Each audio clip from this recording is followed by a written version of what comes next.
easier.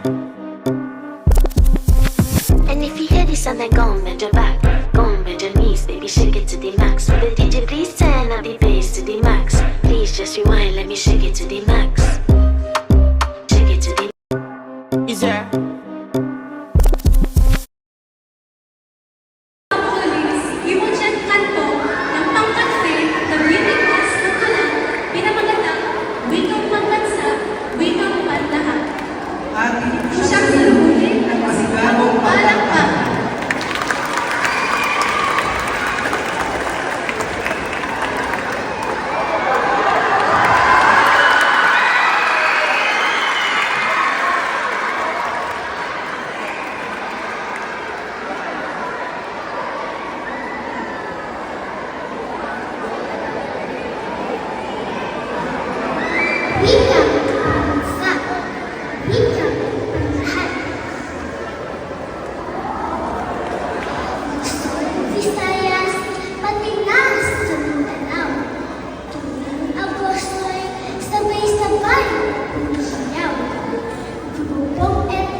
Look, meron akong top reciter, meron akong top scorer sa Filipino. Ay, ito pala sa math. Okay. Tapos, ito naman sa English. May pangalan pala ka. Very good naman. Top score ka sa Filipino and Good English. job! Good job, baby! Yay! Good job! I'm so happy. You're so happy. Good job, anak! Yay!